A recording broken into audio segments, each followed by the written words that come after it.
I'm opening the meeting of the Historic District Review Board. First on the agenda is to welcome Kimberly, is it Sevilla? Sevilla, our brand new board member. We have all met before, but if you have any questions, feel free to speak up and ask, and we'll be able to either answer it or punt them down to you. Gabby. Am I ready to receive this now? Lovely. All right. Welcome, Kimberly. Do you have any questions at this particular point? So with that, what we'll do is we'll start with 10 High Street. Okay. Rose or Caleb, are either of you representing 10 High Street? Yes, we are both representing 10 High Street. Thank you. All right, can you briefly describe for us your proposal? Sure, Rose, do you want to handle it or should I go ahead? Okay, basically what it is we are looking to do a solar roof mount on this property. It's going to be a total of 11 panels and 11 micro inverters. The system size is going to be 4.675 kilowatts DC. I did send in some pictures showing you exactly where the panels would be going. You would be able to, if I'm correct, Caleb, be able to see them from the road, but aesthetically looking, they do look really good. And I don't think there's really much else. There's a total of 5 arrays, I believe, that we're doing. 1, 2, 3, no, 4. I lied. Sorry, 4 arrays.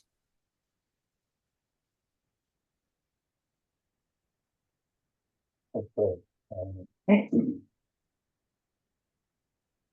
Am I correct that the panels will be installed coplanar to the roof surface that they're mounted on? That is correct.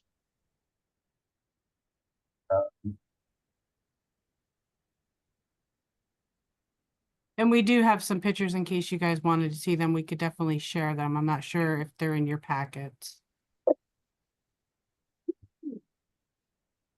Okay, and the PV2 shows where the exterior equipment is going to be installed on the, I guess that's. I'm having a really hard time hearing. Yeah, I'm sorry. Let me shift around because I'm talking into the desk over here.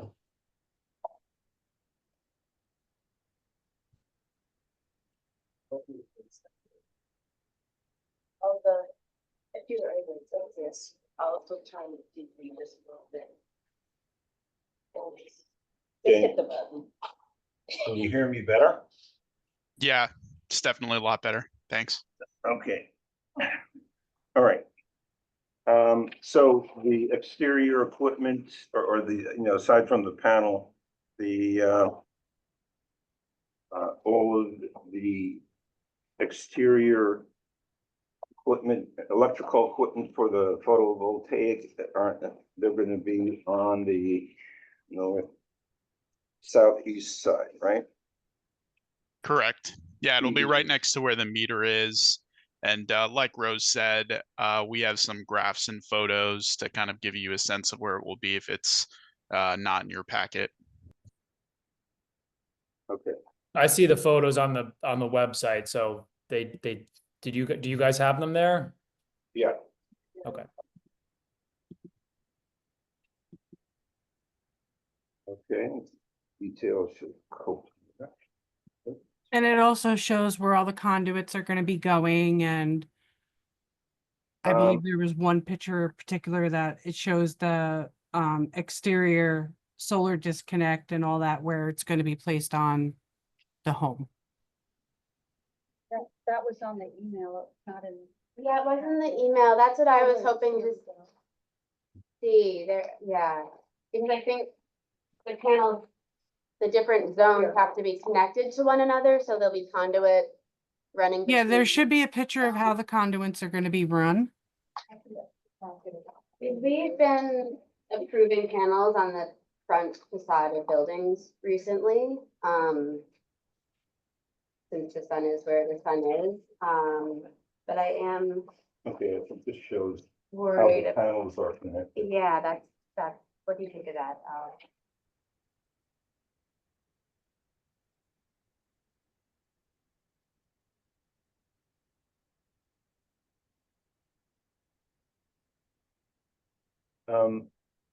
Just out of curiosity, for example, and let me take a look at.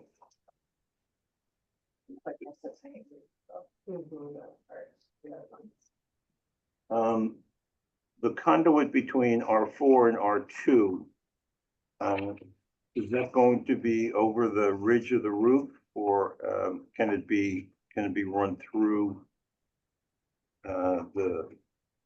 the inside and connect?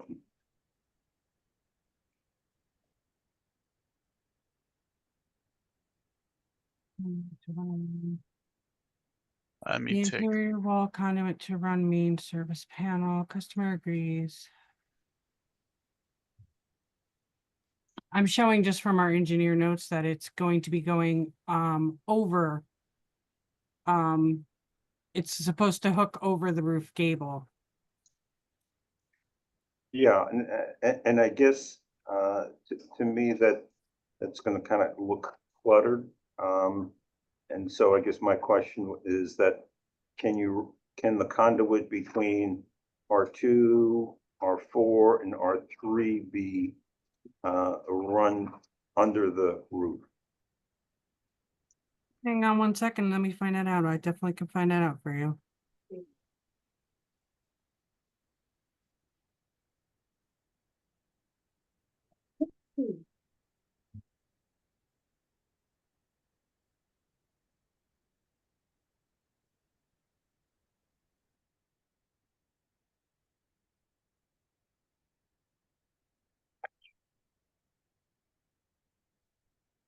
Now for the window DeLalo, it's 10 High Street. Okay. 34686.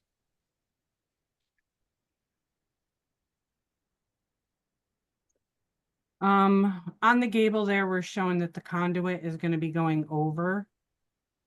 They wanna Right. know whether or not that conduit could be either ran through or done a different way, because it's looking a little too cluttered. Well, you can also let them know where that's where the service entrance is. I mean, the conduit, none of the conduit can be interior because there's no attic space. So we need roof mounted conduit. And our conduit's following where the service entrance connectors are coming down. Yeah, other than that, Yeah, they're listening right now, dear. okay. I mean, there's not much in terms of alternative, except if you're going to go off of the rear of the house, but then you got all this conduit going all along the house. So yeah, it's unfortunate that that's where the conduit has to kind of come out near the utility meter there. Is it possible for the conduit to go in the valleys around the gable? That might at least visually not look as cluttered, since we're using that word. You're talking about the valley up at the top there. Yeah, I think the connection between array 2 and array 4 will be really prominent, and that's maybe the one I'm most focused on. Since it goes Yeah. up to the branch line, even if there's not an attic, is there with the thickness of the conduit, is it possible to snake it under that ridge line? And how big is this conduit that we're talking about? The conduit's gonna be, a half inch or 3/4. So it's not a big conduit. Most of the times our installers have 3/4 inch conduit, so we can just assume 3/4 inch.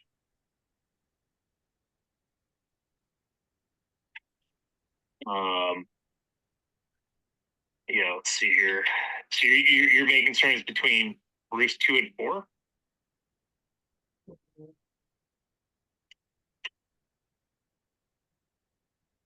Hello? Between, They're talking, hang on, Brett. Oh, okay. All right, let me ask you a question. I mean, to install R4 and R2, am I not correct that you're probably gonna have to take down the ceiling in order to be able to attach it? No. Yeah, route 2 and 4 are going to go into the rafters there. We don't have to do any interior work, and there is no real space for interior work. So, Well, how are you attaching the panels? the panels get attached by 3 layers of flashing, and it's called a quick mount L mount, and it's lagged into the rafters. And so you don't have to do any interior. You don't have to go into the inside at all to do that. Those are on the spec sheet, correct, Brett? Yeah, yeah.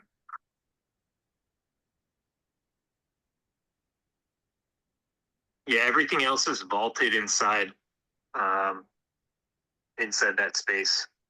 So there's no exposed rafters.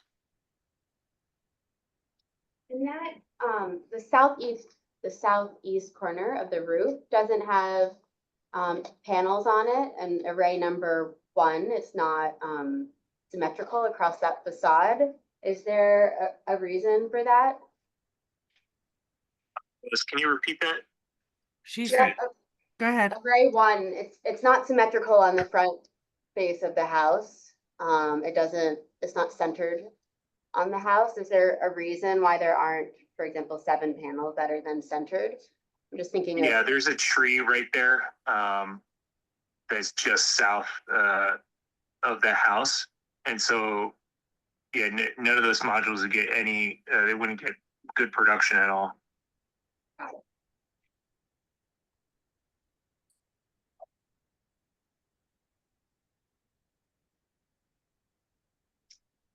They're just reviewing right now, Brett. Yeah.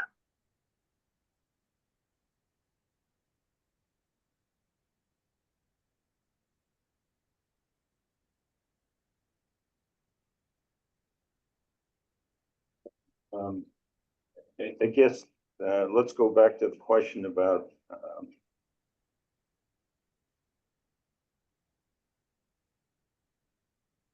Is the conduit white or gray? Light gray? The conduit is an EMT metallic conduit, but it can be painted. Mm-hmm. Okay.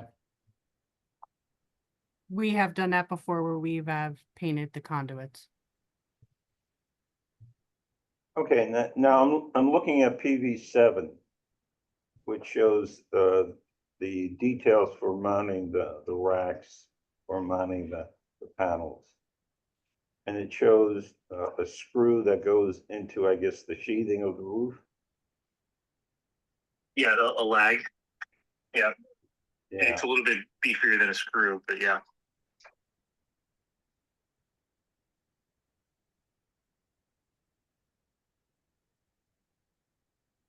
okay, so, and what you're saying is that,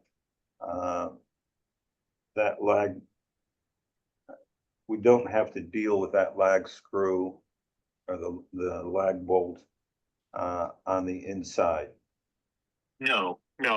Well, yeah, all of that is vaulted in there, and it won't go through the rafter. We 2.5 inches of embedment into the rafter, and that rafter is 2x4, so there's still enough extra in there. All right, all of the lag bolts are gonna be in rafters? Yeah, the best way to secure solar modules is into the rafters or truss top cords of a system, and this happens to be rafter. All right, so then D4 doesn't really apply on PV7. Sorry, Rose, can you repeat that? He said D4 doesn't really apply on PV7. Yeah, it's going. That's looking at the L mount in the other direction, and it's going into a rafter there, but the rafter is going long ways, so you wouldn't see that cross section hatch that you see in D5. Okay, so what you're saying is that there is a rafter, but we're looking at the rafter from the side. D4 and D5 Yeah. is in detail, I think, just in opposite direction. Yeah, D5 is the better way of looking at how it's secured.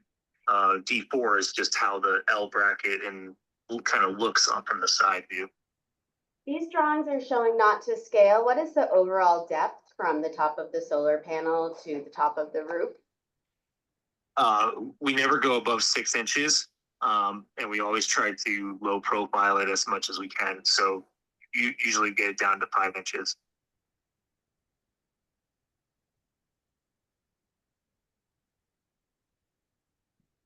All right, I guess going back to the routing of the conduit, is there any reason why we can't run the panels R4 and R2 to the valley of the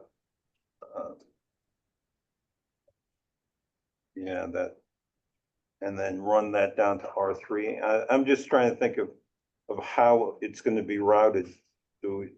Can you clarify that? I mean, what you're planning on doing?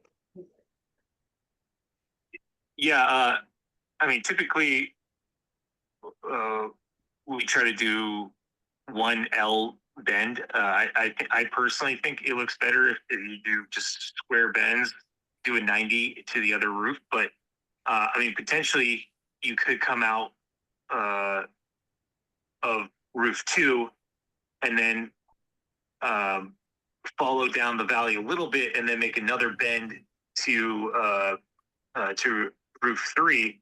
But then that also, to me, that looks worse. But just because you're just following the valley just for a little bit and then you're making another bend, so there's like more bends. There's 2 more bends, or sorry, 1 more bend than you would if you just did it night.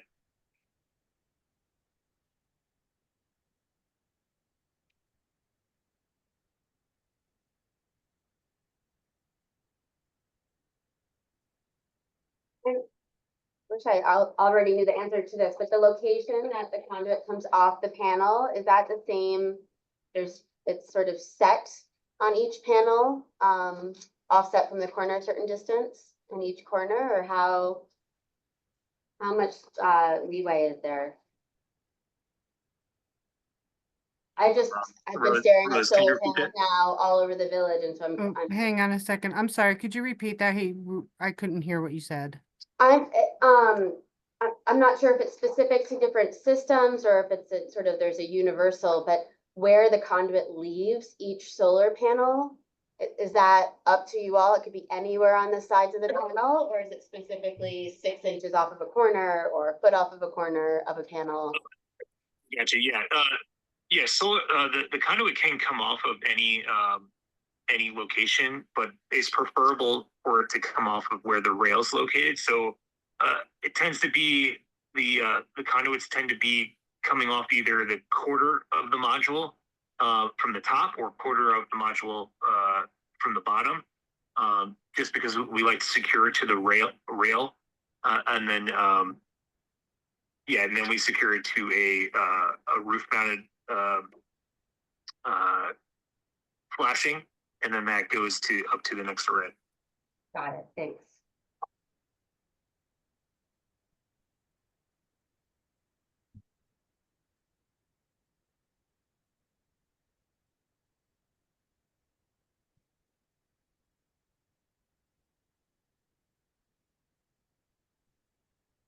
All right, anybody else have any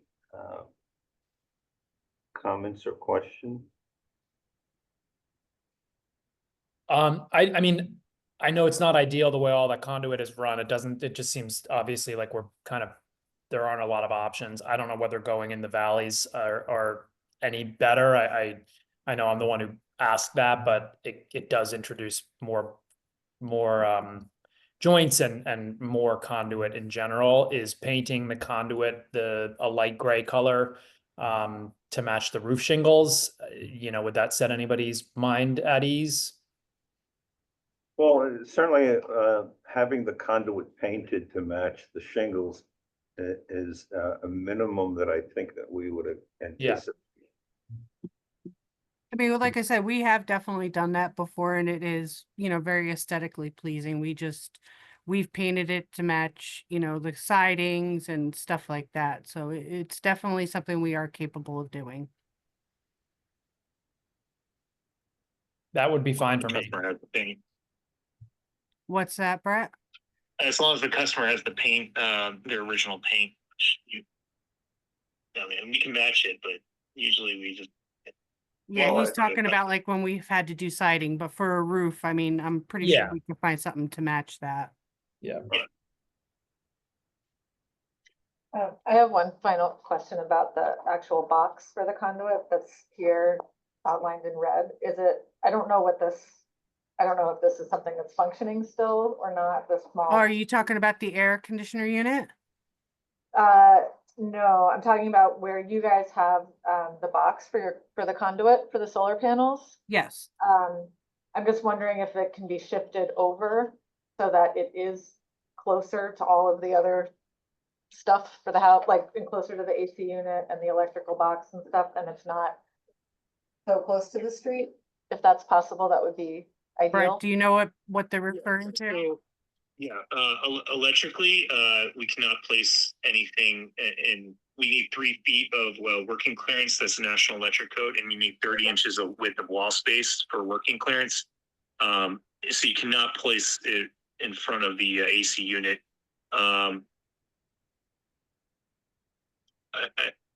mean, we could put, I usually don't like to place things over basement windows either, but potentially we could move it onto the other side above that basement window if you guys want that instead. I would prefer that, Yeah, that'd so be that better. everything is more concentrated in one spot. How do you guys feel about that? Yeah, I think that would look cleaner, from the street. You won't see it as much. Okay. Yeah.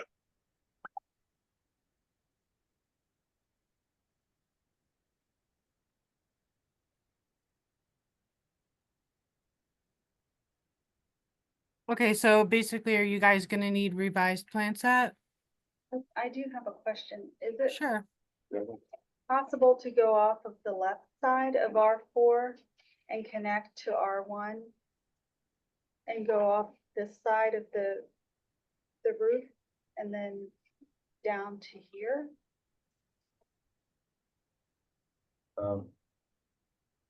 Yeah, is there any sequence that the panels need to be connected, or can they? Or is it just the way that?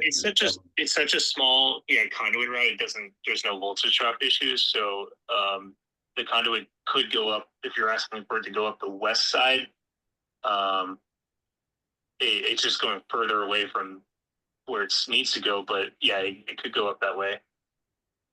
Well, the thing is that I think that certainly one of the things that would be very visible is when you have the conduit going over the ridge of the roof. Because certainly from the street, the ridge would be very visible. So. Yeah, and I mean, just one thing to note that there is that tree there. and the west side is more visible because the driveway is there than the east side where there's that tree that kind of hides the conduit that we have. So that's just a consideration. This house is also set Right. up the hill from the road, which is working in its favor. I personally would not want when you drive in to see the conduit as much going off that west side, but What do you call it, but you're always below. Yeah. It's pretty narrow too.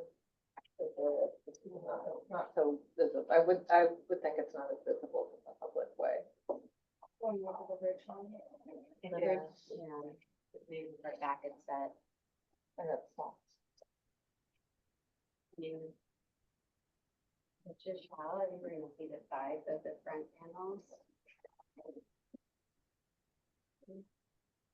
Okay. I think let's sort of summarize. Aside from the routing of the conduit, does anybody have any objections to to the application? No,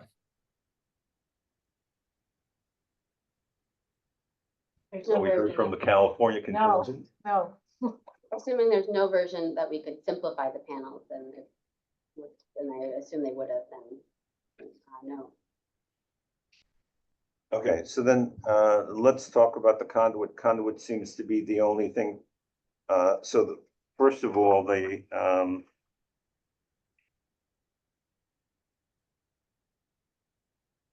conduit is going to be painted a color to match the roof shingle. That'd be great. Right? Is that any problem as far as the applicant? Rose or Caleb? I'm sorry, what did you say about the conduit? It was kind of hard to hear you. Yeah, the conduit needs to be painted the color to match the the surface that it's mounted on. So on the roof, it would be whatever the color of the shingles are. And then when it goes down the side of the house, it would be painted. match the fascia. Right. Okay,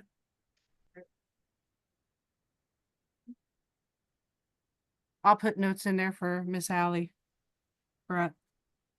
Okay.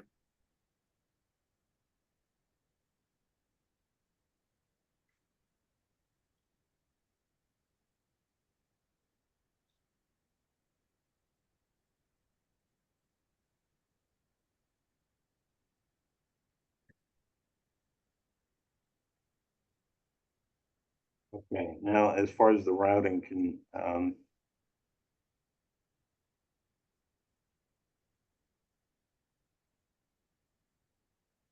do we have anything that we really feel should be done? So I'm looking at what exterior. Lauren's requesting that the equipment be placed further back yeah, on like the over here facade. or wherever this can be moved back so that you're not seeing. Okay, well, all right. You're talking about. this stuff. I'm talking about right now on the Okay. roof. And Bert, you said we can move that, correct? Yeah, it's fine to, it's not a big deal at all to move the disconnect. I can just make a note to the installers. All right. Do we want to go back to the valley up and down and connect that way?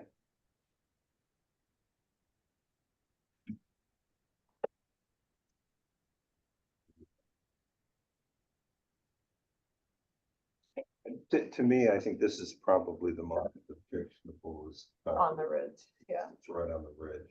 yeah, or on the ridge and then around the, Yeah. it's hard, but I also. If it were on the back of the roof, we could say go down the back and then run under the ridge, line, but or run under the eave, but you can't, so it's all in front. Do we have any, I mean, anybody have any problems with this? This part? Going once, going twice. Okay. I'll show this and I'll see if you guys can see it. Hang on 1 second.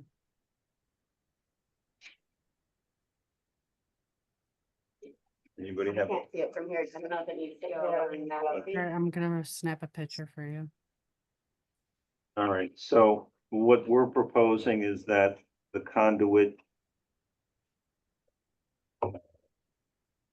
runs like this.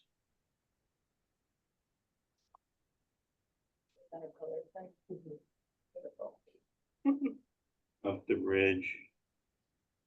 And then down in the valley. And evidently there's, comes out here.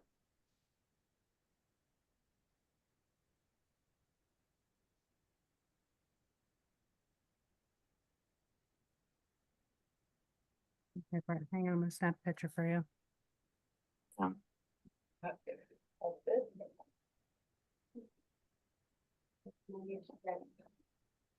Yeah, it's kind of hard to Okay. see. Oh, there you go. Oh, wait, I see you. Don't move. Okay. Let me just grab one more for him. Oh, wait. No, that's right. That's. Yes, okay. Okay, hang I on. drew correctly. In other words, instead of going over the ridge, it comes back to the valley, follows the valley, and then connects where this panel, I guess it's R2. Where R2 comes out and runs to this to Coming to you, Brett.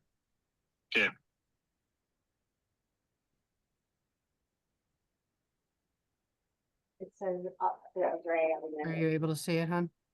right. yeah, R3. pulling up. Okay. And this sort of comes across here as you've shown it on your plan. Okay, there's actually a problem with that, because it's okay to run a little bit near the valley, but once you run so close to the valley, you don't want any penetrations near a valley. Right, the flashing. We can be 1 foot from the valley, but we cannot be in the valley with the conduit. I think that if you can.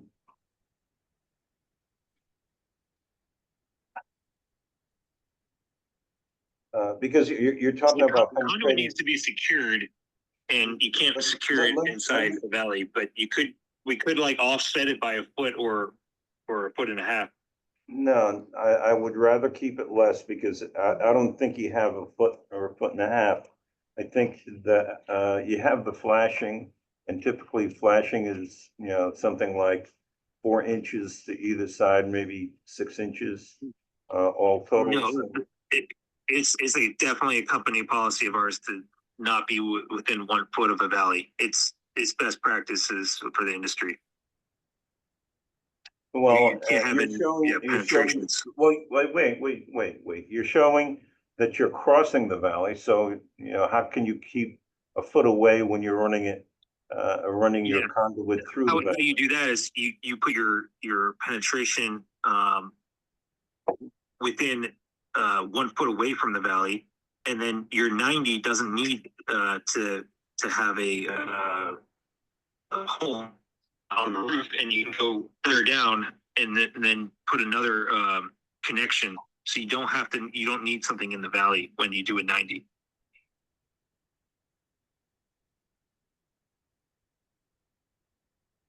Okay, Probably setting the stack. Well, apart. we can make. Yes. Yeah, it would have to be 1 foot from what you're showing.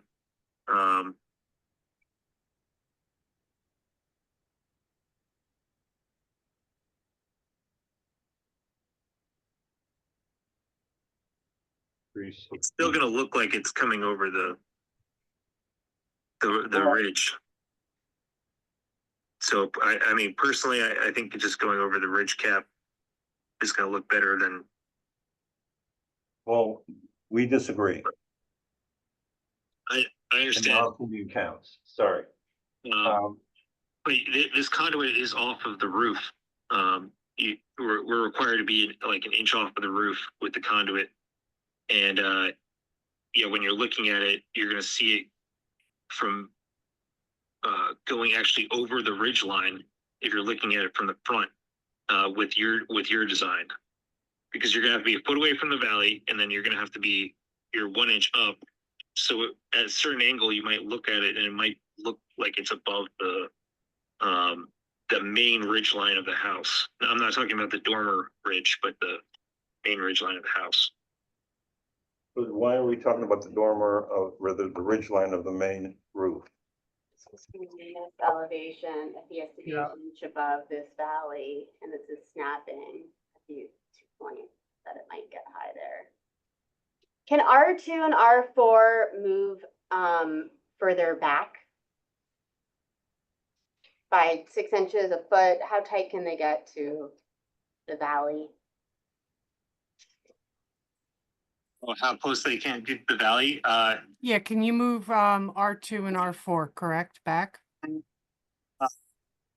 It'll be further from the Yeah, road? moving closer to the valley. I mean, you can move them 2 more inches, but as a company policy, we don't have our, we keep the 18 inches for fire access from the valleys, but also for flashing reasons. We don't like to be near valleys. So, I mean, the design that you have right there, if you look at page PV2, you'll see that setback. He's looking at the picture where you have all the conduits that are marked off. Oh, okay. It was one of the pictures that was in the original email when we sent it over for all the other stuff. Oh, okay. Yep, it has blue. It's all highlighted out in blue where you're putting the conduits. Yeah. Yeah, they can go 2 inches more closer to the valley, but yeah, that's pretty much it though. Unless we get the fire department to say we can get closer, but then we still as a company policy don't have any mounts closer to that foot. All right, just looking at this drawing, and I would assume that the dimensions are correct. You call out a 36-inch fire access pad. Right, so that Are you means on PV2? PV2. Yep, he's on PV2, Brett. Okay. Go ahead. So that means from the valley, the fire path is 18 inches, right? On both sides of the valley, which equals 36 inches. Yes. Okay, so if you did your foot from the valley, you would be within that, but you would.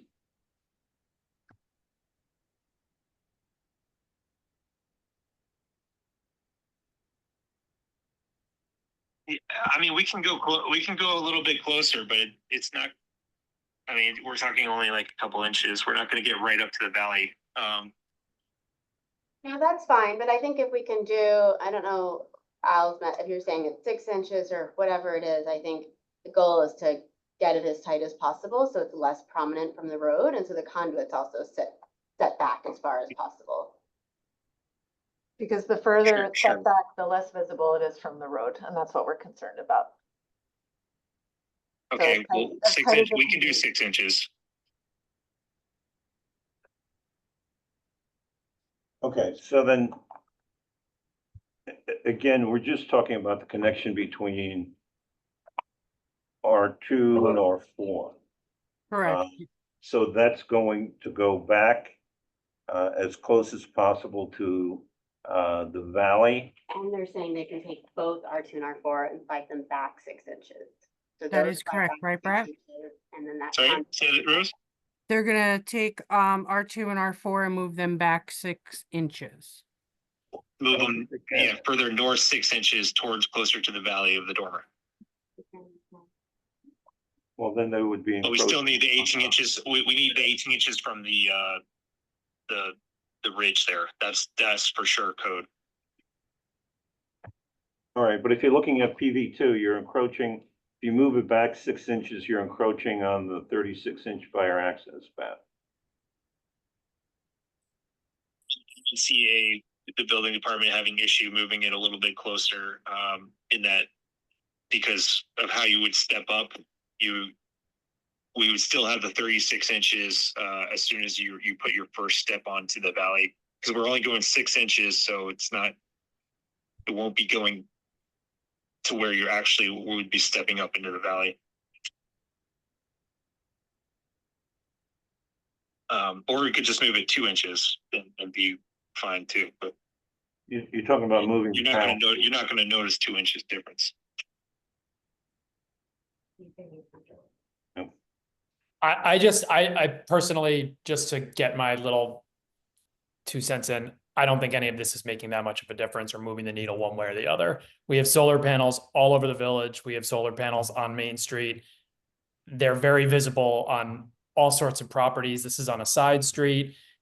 We're painting the conduit to match the roof, the gray color. That to me seems like the most visual thing that we're dealing with here. Otherwise, it's panels that are asymmetrical on the roof to begin with to get the best amount of power out of them. They're not lining up on the lower portion of the roof because of that tree. I just don't think 6 inches, 2 inches, one way or the other. They're trying to do this to have the 18-inch clearance for the fire access. Their policy around not wanting to potentially puncture the flashing or deal with roof leaks or something. To me personally, that's my feeling on the issue. I don't think this is worth. I don't think this is worth it personally. I think it's, as long as they're painting the conduit, to me, it's fine. I think that's Todd speaking of the laid back attitude in California.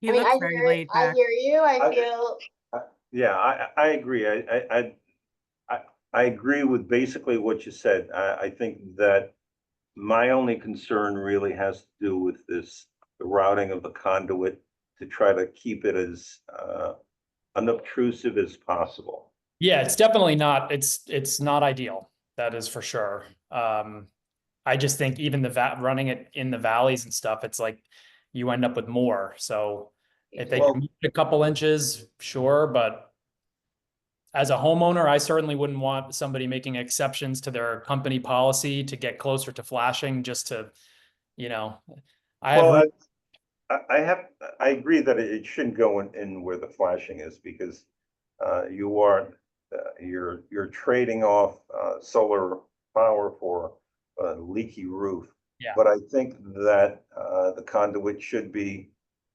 as close to the say 12 inches away from the ridge, the valley that is shown, and just leave it at that. there's a house on Route 9 that's not in our purview. It's close to Haldane, and it has a very similar configuration as this roof, and the panels are very prominent. And so while it's all about, energy efficiency, and so I think it is what it is, it's just the design. This is when I want it both ways, right? Like, I agree with what you're saying, Todd. It's not gonna. Yeah, I mean, it would be ideally all of the panels would be on the opposite side of the roof and you would have 2 neat rows of symmetrical panels, but that obviously, I mean, that goes without really having to ask the question, but obviously that's not possible, right? Given the amount of light coming through with the trees and surrounding buildings, or On the north side, yeah. I would imagine this is the ideal way to get the most amount of power with the fewest panels. Brett, Exactly. that would be correct, right, hon? Right. Yeah, the modules in that one area are less than our company minimums. Yeah. Okay, so what's the comment that we have? I don't think that crossing the ridge as shown on this sheet. He's showing the picture with the blue writing on it, Brett, for the, showing where the conduit is going over from 2 to 4, right? Yeah. Right. So what I'd like to do is put in the comment that this particular connection is going to be pushed towards the ridge as much as is reasonable, and that's where it crosses. So if the conduit crosses over here and comes down here, I don't have any problem with that. Okay. I'm just gonna ask you to hold that back up so I can just grab a picture for him.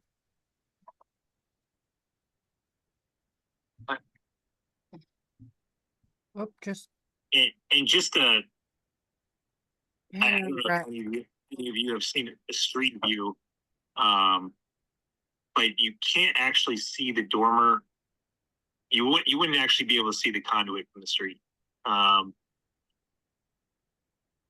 The house actually, the street drops down in elevation, so when you're looking up, you can't even see the roof of the dormer. That is correct.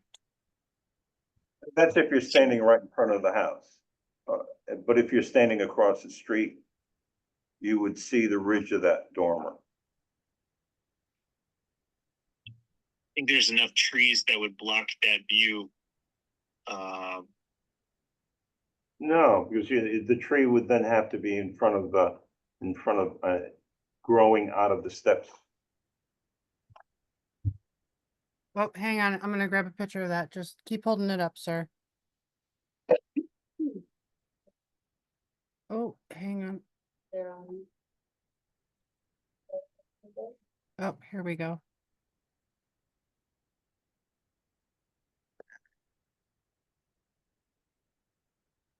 Do.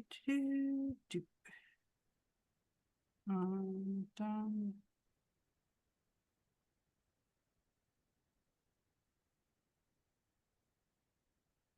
Oh my God. So here's the thing, you don't see it from the front, Correct. the roof. And if you're saying you're gonna go across the street and look at it from the side, the modules are gonna be up so that you're not gonna be able to see the conduit, because the conduit comes out from underneath the modules over, so you wouldn't even see from the side the conduit. It would go with the original conduit route from roof 2 to roof 4. All right, let me look at this image. That's one of the original photos that I sent to them, Brett. Yes. Yeah, that is, yeah, the front of the house. And if you're actually looking even further from like a street view, it drops down even more than that. Correct.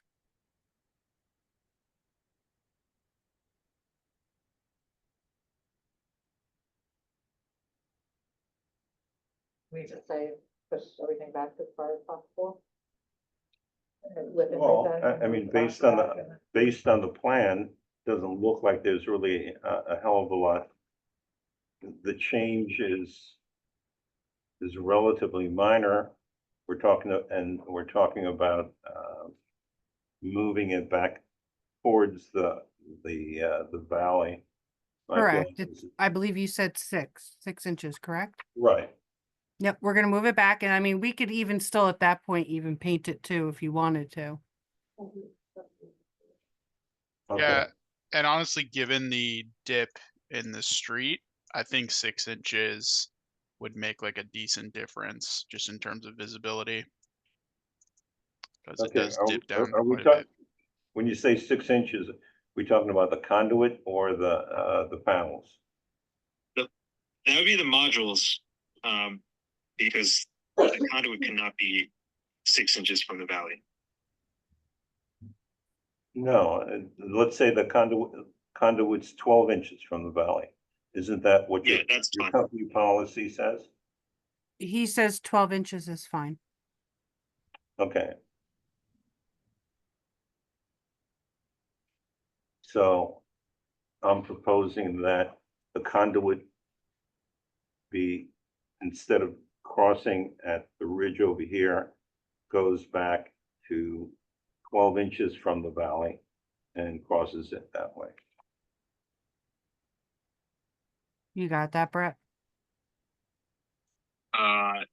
So let's see. Going back to your image, you're saying you want similar to your image, but we're gonna go 12 inches closer to the modules.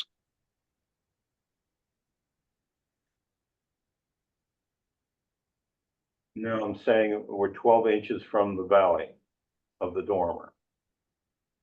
Yeah, 12 inches from the valley, but you want to follow along the valley and then hook over and then follow along the valley slightly and then go towards the module. Right. Going down towards, north. So we're following Thank you. your diagram that you have here, but we're just going 1 foot offset. Yeah. Yeah. Okay.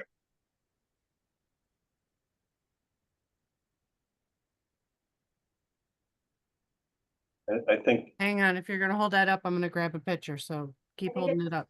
The same same one. It's the same one from before. Okay, it's the same one from before, Brett. Oh, yeah. okay, So where he's showing that it's gonna go over the one that has like the red line on it that I sent you. Yeah. Yeah. It would just go closer to the solar modules. yes. Yes. Okay, Yeah, that's fine.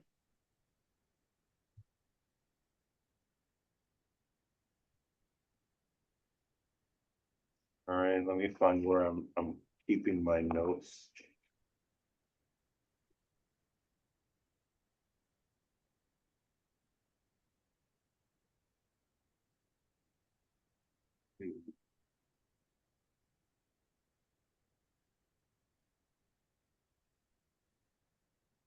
Oh, and then we have, the business about the exterior, what is that piece of equipment that, is marked in red? That's the exterior solar combiner panel. It's a rapid shutdown. It's required to be on the exterior near the meter. And so we're talking about moving that to the right of the existing, meter? Right of the existing meter and right of that AC unit. Not right in front of the AC unit. Okay, so, sort of over the basement window? Yeah, that's where you said you would like it. I tend to not do that, but it's not that big a deal to do it. Okay, because am I not correct that, the place at which the power enters the house is to the right? Yes, the service entrance cable coming from the meter does go to the right. Okay,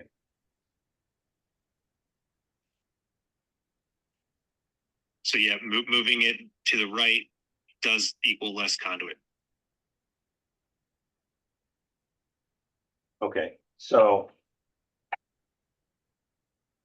Abby, we need to zoom in. Hang on, Brett.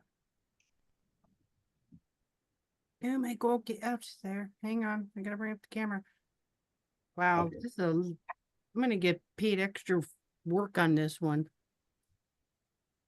Okay, Good thing I know how to use the camera. All right, hang well, on. I'm gonna mark this up when I issue my certificate of appropriateness. Oh, so that's good. They're gonna be able to send that to me too, correct? Yep. Perfect. That's So awesome. move the disconnect switch to here. Okay, hang on. I'm gonna send it. Brett, sending it now, hon. Okay. Is there anything else? No, I think there are three things. One is that the conduit gets painted to match the adjacent surface. The second one is just that, that routing from R4 to R2. And then, relocating the, disconnect switch. Okay, yeah, that all sounds great. Okay. All right, Brett, I'll let you finagle now. Thank you. Okay, thanks. Yep.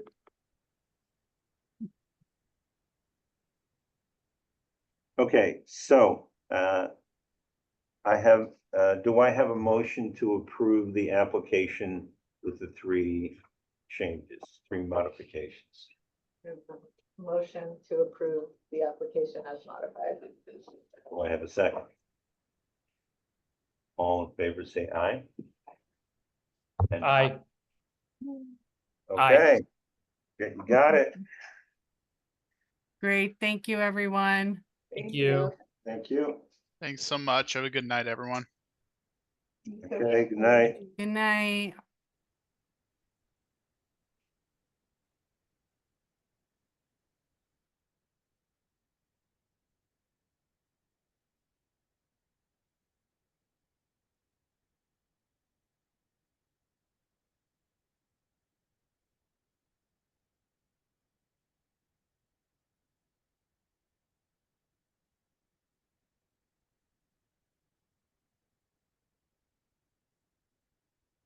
Okay. All right.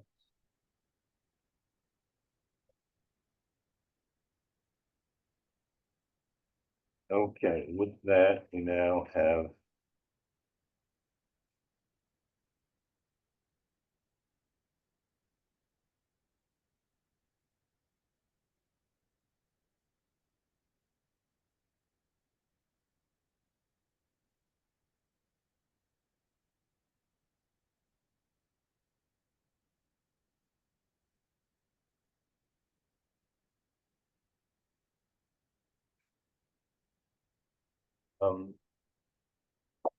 All of this stuff. Abby. Do we need, is this basically for you?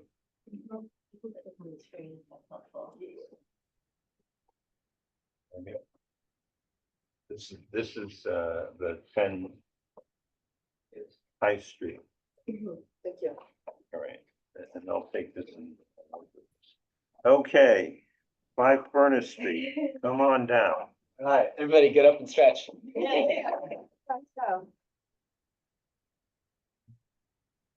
Welcome back. Thank you. Good to see everyone. Hi, Todd. I didn't catch where you are. Oh, I'm in Palm Springs. Palm Springs. I heard Honduras somehow creatively, but That'd be all right too. might as well be though. Yeah, exactly. I think I also, I think I sent the drawings to everybody for this. Yeah.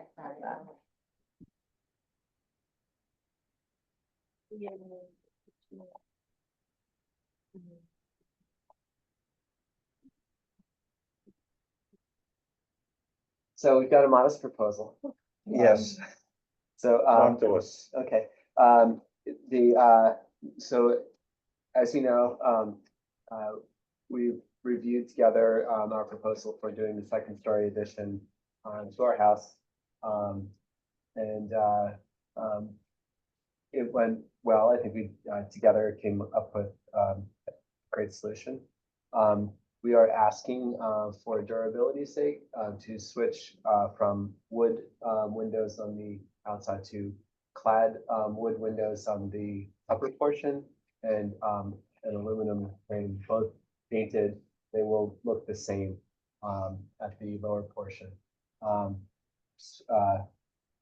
to just review that we were initially, when we were going for a more traditional look, referencing the panels that are on the front of my porch. And that's a note that was someone caught as an error that was carried through in our drawings. So that that reference is no longer valid, so that gets crossed out. But in that review and discussion, we had talked about doing that in a metal panel. So that would be consistent, I think, with the change to the aluminum frame. That's, you know, basically the only change that we're requesting is the switch to metal clad. Just from here to there. Yes, the upper windows would be wood on the interior, but we would just see them as aluminum anyway. So they're Thanks, Kate. Yep. and I think you've got of this cut sheet, it shows the window products. Same company that did the windows that are installed at my office as well. Those are wood painted wood. So. So this change is strictly on the addition portion. of it. Correct, yep.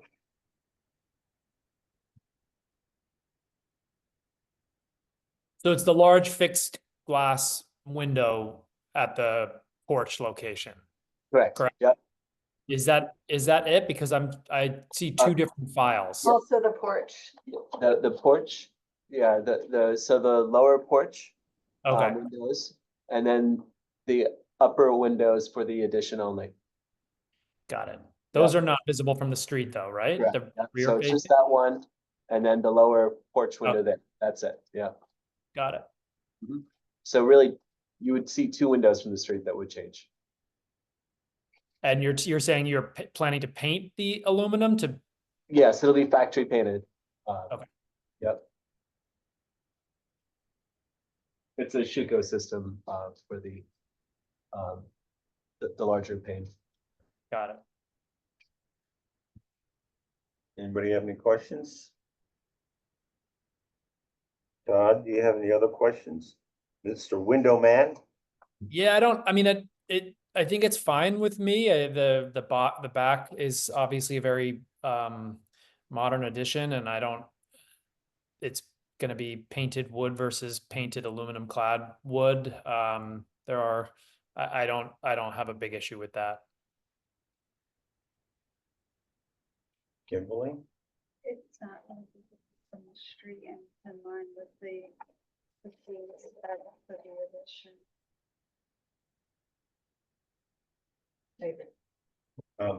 I don't have any problem because I think our guidelines allow aluminum clad wood windows, so. Do I have a motion to accept the application? This is actually going to be a modification of the previous approval. Correct. Okay, so Yeah. I'll be issuing a notice on after we get approval. Do I have a motion concerning the application? Motion to approve the application. Do I have a second? Okay, well, this is your opportunity. Second. Okay, all those in favor say aye. Todd? Aye. Okay, thank you. You got it. Thank you all. Thanks, James. Thank you. Say one. I meant to say that to you. Okay. Budget for escrow and public hearing fee. Maybe Abby wants to. Oh, really? This is your request. Talk to us, Abby. Sure. So I just have a couple concerns. I know, we visited this issue last time, but I just wanted to clarify, why I'd like to revisit this issue. Have a good night. Good night. Just because, so for example, and I'm sure this won't happen again, but with 24 Bear Street, because of whatever happened to the applicant, the first publishing, it was still submitted, thus we're still billed. And I'm sure, it's not a lot of money, but I don't want the village to have to tank something that was just due to error. Due to an On- applicant's error. Yeah, not applicant the village error. error. No, I've made my fair share of errors. No, yes, but, I don't believe that. Oh, well. On Fair Street, the church, you're Yes. saying that they, They had a public hearing scheduled and then they didn't file the paperwork correctly, Yeah, right? But we the had to advertise notices. it twice. Yes. In the paper. Oh. Mhm. So we had to double pay the fee for that. Yes. Even though it was their mistake. Yes, and I so will you're be, suggesting raising the price so that, for the cost, well, we don't have that happen again? because I don't currently collect a public hearing fee, because the public hearing fee set by the fee schedule is $80, which it doesn't cover one publishing typically, much less two, because we have it in the PCNR and the Highland Current. Yeah, so I don't collect it, and then I don't typically collect escrow, because escrow is billed with consultant fees, so engineering, lawyer, and then whatever. So I just wanted to know if that's something that, if you would like to propose to the board, changing it because the fee schedule requires a resolution so that I'm actually able to collect it. Well, how much does the advertising cost? It really depends, but usually a maximum of like $250. $250. issuance. No, so for both publishing. No, well, let's say for one public hearing. Yeah. Because that'll be most of the instances, right? The only reason we're talking about two. Oh, no, yeah, for one public hearing, $250. I just meant two, Two like, papers. yeah, two papers. So it'd That's be a lot. for the PCNR, it'd probably be 100 to 150, probably 100 for the Highland Current. Maybe more, but I just, Well, I think what we can do is, if we can find out what the fees are, because we know it needs to be published for 2 weeks, mhm, right? like 10 days, yeah. Right, so the question is that what is the cost? And then what we can do is we can go to the village board and say, we'd like to increase the fee to cover, to publish the advertising cost. Yeah, I definitely appreciate that, but I think at least to my understanding, it may not be full, but to my understanding, the PCNR bills like by the line. So it really depends. Some fees, because you publish twice in the PCNR, it comes back as, let's say, $80. You have to pay for the affidavit, which is an additional $40, plus tax or whatever other service fee that they may have, which it usually ranges from $140 to $190, but that's with 2 issues in the same paper. Since it's the HDRB, their rules are a little bit different. It's really hard for me to tell. Could we, I'll do something where we give the applicant a price range and we know the highest point we won't go over. And then after we get the final bills from both, we would do like what an architect would do with a consultant and basically before issuing approval, issue an invoice with 10% administrative fee. And they don't have to pay any more than it costs us plus that 10%. Because otherwise someone's paying $250 for like, if it's $150. Well, no, I mean, typically, the municipal agencies prefer to have cash in hand. Right. And then if there's some of that is not used, then you return it to the applicant. Because once the action's taken, it's sort of like trying to get, them, If they don't need the approval, but you don't have to issue approval until you receive payment. Yeah. But either way, I think it works. But, well, I mean, the thing to keep in mind is that them charge us, that us charging a fee for the public hearing is not that old. It used to be that, we charged for, or rather, we didn't charge any fees. We were the one board that didn't charge any fees or hold any escrows. And then I think maybe about 5 years ago, they decided that, well, it costs us money to file these notices, so why don't we, come up with a fee, cover, if not all of it, a lot of the costs. So I'd rather stay with that only because I found it to be more useful to encourage people to come through the process rather than blowing us off and just doing it, and then we have to go, chase after them, once they've done something that is problematic. Well, I definitely. Well, and let me just say this, because you're saying that the fee is based on the lines of text. It could be, at least for the PCNR, it just varies, 154, 195, 180, sometimes $90. It depends, and with the affidavit included, which is $40 every time, it can really vary if you put one posting versus if What affidavit? there's an affidavit that we require, it's an affidavit of posting. So they tell you it was posted in this paper and it Oh, was okay, posted in okay. this paper. An affidavit from the news, from the newspaper saying that they posted it. Yes, Okay. which that's how I Um, was taught how to do it.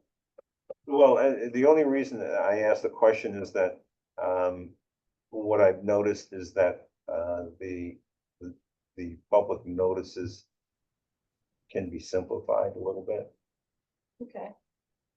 And, so, I mean, do we want to do that, or do we just want to come up with a number which maybe it won't cover everything, but at least we can bump up the fee to maybe $100? So my concern is there's a fee schedule and there's no enforcement on that fee schedule. There is an escrow for HDRB, whether we collect on it or not, it's $1,000.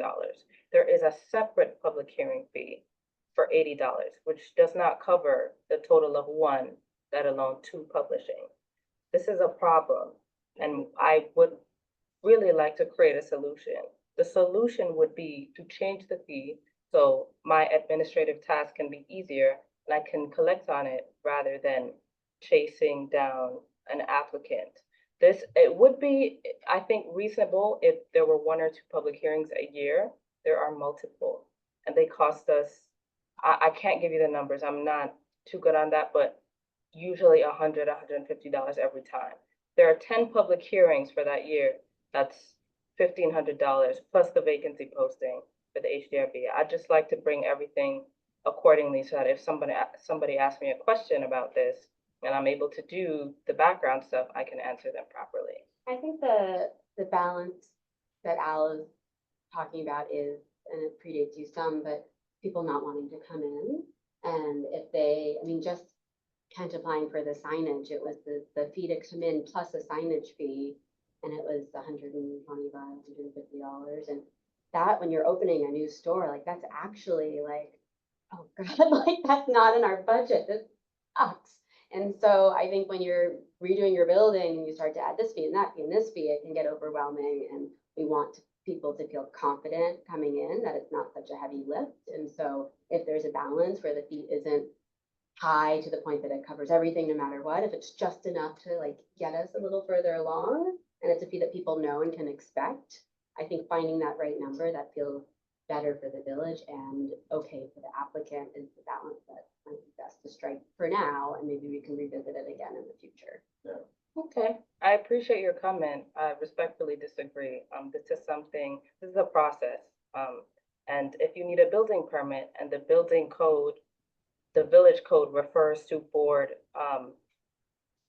approval, then due process.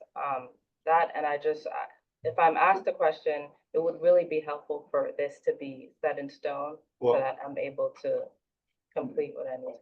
the thing to keep in mind, all right, here are the processes that we have in the village. Anything that's submitted that requires any kind of approval of the plot plan has to go to the planning board. Planning board will review just about, I'd say easily 60% of any applications that come through. And typically they have escrows and, fees and stuff like that. And it's a very costly procedure.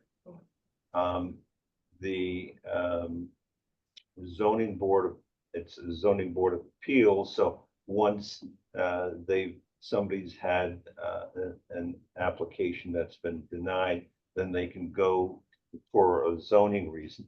They can go to the zoning board of appeals to try and get a variance.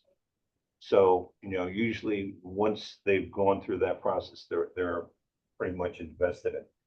We wind up dealing with a lot of relatively small, minor things, which will have an impact on what the village looks like. I mean, a fence, installing a fence, signage, stuff like that, which I think if we had a large fee, it would disincentivize, incentivize, is that the word? Disincentivize somebody from coming to us for an approval. And it just, over the period of years, it just getting people to come in to our board has been a struggle. And we've had building inspectors that felt that we were more of a pain in the ass than we're worth. And so, for example, has anything been resolved as far as the signage that, they painted on the walls? No, that's not the point. Well, it is the point, because the issue is that they did that rather than come to us for an approval. And then that's because they didn't want to have to deal with the whole process. And for the ceramic shop, we paid for the approval, but we've decided either way, we're gonna sit on that sign because the approval was 50% the cost of the sign. And so like, I understand in principle, like you should pay for the fees. But as the person who's trying to get a store open, we're not gonna buy a sign until we have enough money collected from opening the store to put the sign up. So you're gonna have to see like a dry eraser on the window, because that's where our budget is. And so I think it's really important to balance the ideal, what the village needs, and making our administrative systems work with what the villagers need. And I'm trying to do it right and Kent with the Cold Spring Ceramic Store. I'm on the board. Obviously, I can't just like go and do whatever. And that's not how I work, but there's gonna be other villagers that just say, whatever. Yeah, And but so- that's individual. I understand where you're coming from, and I understand the bridge that you guys are really trying to gap. But I am the board secretary. I'm required to do certain things. I'm required to know certain things, and I'm required to submit certain things. Many of these things are public information, and some of these things go on in the background. In order for me to do my job 100%, everything needs to be in line, and everything needs to be collected, and Right. everything needs to be enforced. I totally If agree with if an that. applicant chooses, or a villager chooses not to comply with the code, that's an individual choice, and that's beyond my arm. That's code enforcement. Granted, in a perfect world, the code is enforced. It's not under the assumption that it isn't. However, I need to make sure that the board and everything else is in accordance so that I'm able to submit what I can submit. And we're saying for you to do that, we don't want a fee to be $5,000, because people would never. It's If not gonna be $5, people would, sure. So we're just trying to find the sweet spot where people will actually pay the fee so that you can actually run the job how you should. So they come to us. The thing is that probably the fees that we're talking about will not cover the expenses. Right. But our board is coming from the position where prior to, and I don't recall when it happened, there were no fees. People came, they just filled out the application, came to the board. And your salary, as well as the cost of the public hearing, was just a cost incurred by the village. And the thing is you should not have to be concerned about the time that you need to do what you need to do, because that is, that's something that the village should pay. But I don't think that we are in a position to try and collect money to offset all of that. But here's what I would propose. If you could do a little bit of research and find out how much we've been paying for the notices in newspapers. And maybe what we do is, right now it's 80, but maybe we can bump it up to 100. But I don't think that we're talking about, and as far as your response to anybody asking a question, you raised the issue and we said, oh, OMG, I'm sorry, we can't do that. we can do a little bit, but it's just incremental. So if we get, Yeah, I mean, ultimately, the fees are set by the village board. We don't set the fees. But we can recommend to the village board that they raise the fee, you know, some based on the research and then what we've been spending right now for two newspapers that we're following. All right, But you said, do know, basically, and it's about $150 per paper. but you think sometimes it's like 90, and so if I'm, Or it's possible just to calculate the mean of what you would pay over a period, say, for 6 months of filings in the paper, and then based on that, then make a suggestion.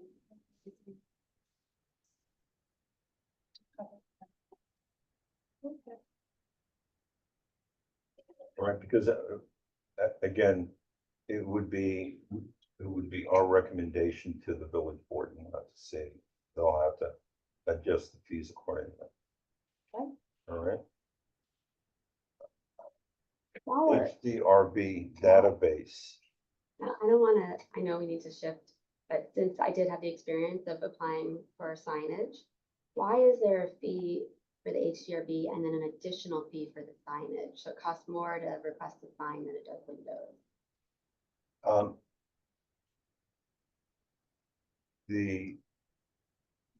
What are the two different fees? In other words, what are the fees that we're talking about? There's two fees, right? Signage. One is just a generic, you're going into the HDRB fee, and the other one. So is the there's a sign. fee for the board, Right. $30. $30. There's a non-refundable application fee. Right. It's $75. If it's interior instruction, it's on $150. Then there's a permit fee. So you pay for the application, any page, and like if you have two applications, let's say a plumbing application and interior construction, you're gonna pay $75 for each page. If it's interior, sorry, it's gonna be $150. Then there's a sign fee. And there's a siding window fee. It's all on the fee schedule. When you say interior, what do you mean by that? Anything interior, any details, you'd probably have to ask the building inspector, but it's usually built, per square foot. There's a different rate for. Okay. But as far as our board, we don't have any interior fees. No, but just to clarify on Kate, but What are the fees that we're talking, because you said, why is there a difference between the building fee or the board fee and then the signage fee? Yeah, I just felt it was good exercise for me as a resident or now business owner to understand the process. And so I just wasn't, when I looked for the fees, it just wasn't very obvious, like how much I'd be paying. And I trust Abby, so she's like, it's this, okay, here you go. And then afterwards, it's like, actually, like it wasn't very clear to me what I needed to do and who I needed to pay and why. And it felt like in the end, it was a fee that was more than just windows, but I'd have to look more, but as an architect too, it should be easy for me to then go find the Well- fee schedule and understand where it's coming from, so I just. Okay, I mean, as far as the HDRB fees, from what I understand, there's a $30 application. Oh. And then there is a fee for a public hearing. Right, which is currently $80, right? What is the fee for the signage? Isn't it? It was $125 total, 75 for the application and 50 for the permit.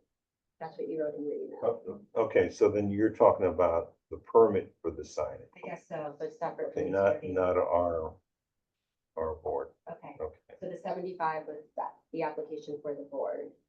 Or no, Oh, even just that's 30. application for the permit. Okay, the I see. first page, yeah, for the first page, you're gonna pay $75. If it's interior stuff, then that's different, we'll get to that. But for clarity, the first page will always be $75. and then you pay for the permit, That makes so sense. whatever you're applying for. That totally makes sense. I think because we came right to the HDRB and maybe the villagers also know, like, the HDRB is the one that has to approve this stuff, that I was thinking it was for HDRB fees, but they're actually not HDRB. They're Okay. village fees. Who collects the $30 and then the $80? Okay, so you do in fact collect those fees as far as our board. Okay. I think, Thank you for that lesson. all right. So, HDRB database, are we doing? Well, I thought it would be good to tell Billy about it, first of all. We're looking to develop a database of information about all the properties in the historic district. We contacted Butterfield Library, and they have offered to be the host for the database. Basically, we have to develop the information, and then we transfer it over to them. And they will have it, they'll make it available to the public. So for example, if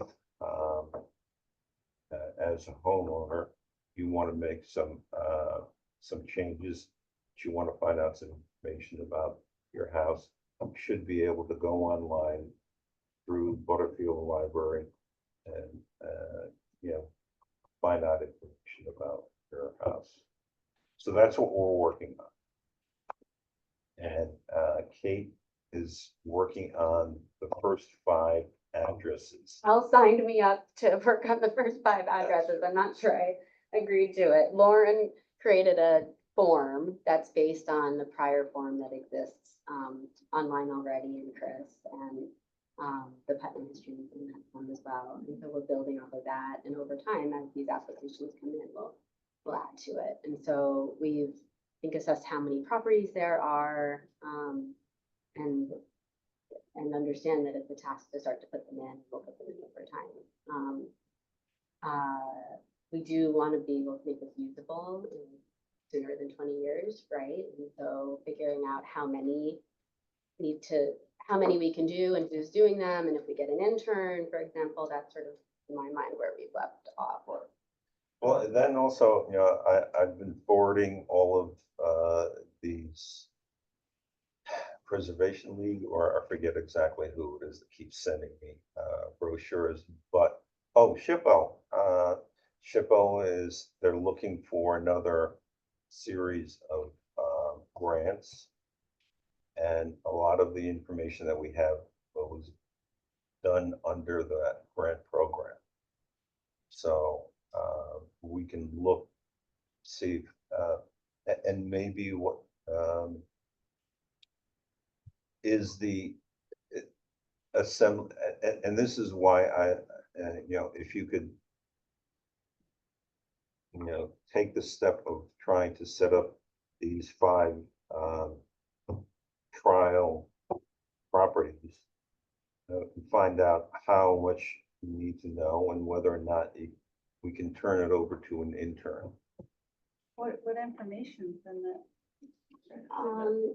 Yeah, let me take a second to pull it out. Alright, so it's basically a Google Doc right now, and it's a table that can be expanded, like there's boxes that can be filled in or not filled in, depending on what information we have. And it has historic photos, any historic photos we can find, the dates of construction, the dates of different additions, the style of architecture, materials used, any historic maps we have, Character defining features. yeah, so a lot of important information, so that if we're sitting here and someone's saying this cornice is not historic, we at least have something to say, like, actually it is, like, here it is in this photograph, or something like that. And you're working with the.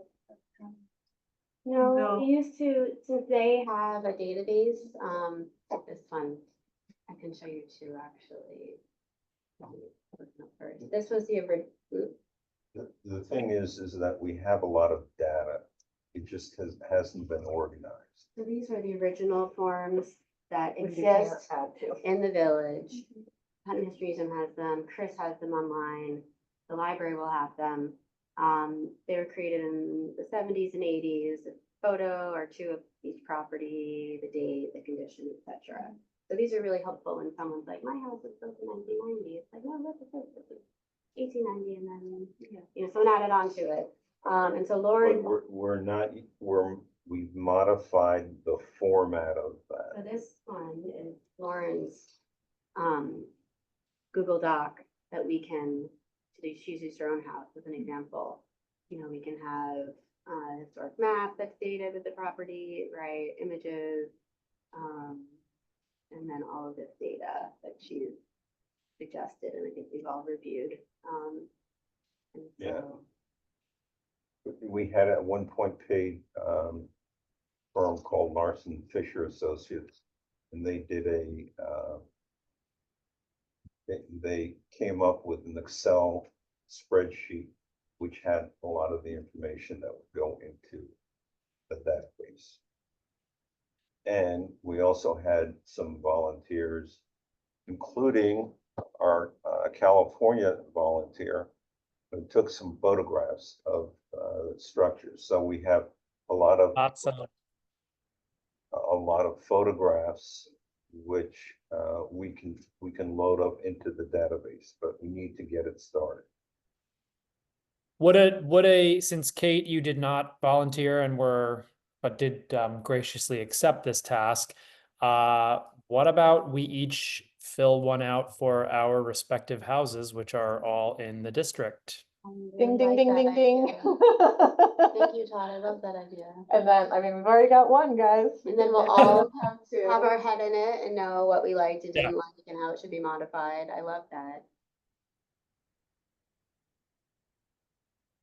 I'm sure we all nerded out on our houses, right? Well, we can do that, you know, that certainly is 5, right? I mean, I feel like I could send that blank document to at least a handful of people who have also nerded out on their houses. Okay, and have you looked at the information in Larson Fisher? We could always add that because it's a Google Doc. And it I can know, always be- I know, but I think that before we start people working on stuff, let's at least finalize for the near future the format. And so if you can take a look at Larson Fisher and see if they have certain categories which should be added. I think there are a lot of redundant, I mean, they have a lot of categories which were part of yours, but there may be a couple of, if you can make that comparison and then send out to everybody a blank. Sure. I think I already did look at that, look at the categories. You did send it out. I Yeah, can you did forward it send to it. everybody.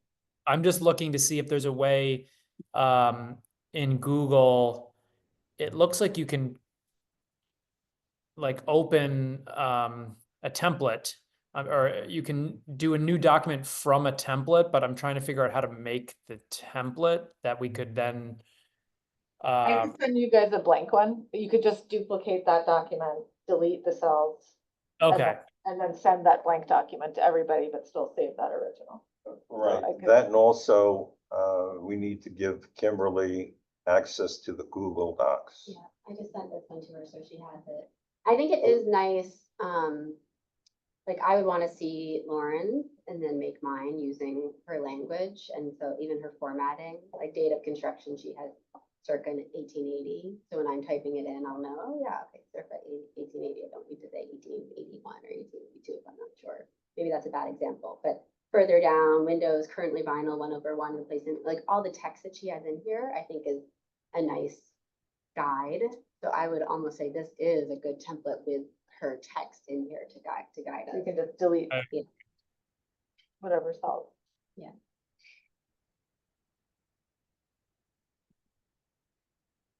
All right, so you'll update the format and send it a blank copy to everybody, or? Well, I have already circulated this to everybody. Yes. And what Kate and Todd just said is they actually appreciate having a filled in one and they can erase whatever they don't need Okay. and model their information off of what's written there, so that there's like consistent language. Okay. Should And we then once save? have- Oh, Once we have sorry. a bunch of these, then we can send out, we can have a blank document so that people can refer to other ones. Okay. Does that make sense? We all Well, it just, I keep saying, the Larson Fisher survey. We paid something like $11,000 for, this woman to do a survey and collect information. I don't, I think that we should tap it for whatever is helpful. Absolutely, but we don't need to add any more cells because there is nothing that that document has that this one doesn't. So when I'm doing 7 Fair Street, I'll crib off of Lauren's version and make it correct for 7 Fair, and then I'll go to that spreadsheet, Larson Fisher, and I'll make sure anything she had in there for 7 Fair ends up in here. Yeah, that's the idea. So I just created a folder on the drive, on our Google Drive that just says Historic District Building Inventory Documents. Maybe we all just save, either copy paste or edit and save a new document in there with our, labeled with our home address. Right. But I guess, so then, if you can take a look at the Larson Fisher survey and see if there are any other entries that need to be made on your format, and let us know, and then She did. your, She said she's already done that. She You've already done confirmed that? that every category is in there. Yep. okay. So then we have the basic format. It should be Okay, tight, so yeah. Let's everybody- try to poke holes in it. All right. Go ahead. So, so then what we'll do is, use your format, and we each erase your information and plug our information into it. Yeah, and the information I have is just a model of the kind of language that we're looking for, so that all of these things are consistent. Okay. All right, Okay? so by the next meeting, assuming that we will have 5 sites. I think that's awesome. Yeah. Okay,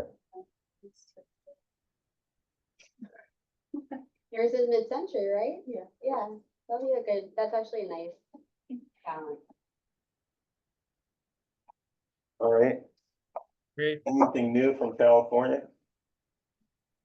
Just sunshine every day and Bye. palm trees, and we did have a weather event last week. We got about an inch of rain for the first time in probably 3 months. And believe it or not, that wreaks havoc in a place like this. But other than that, yeah, all good here. Hey, Can't Um, complain. anybody have anything else?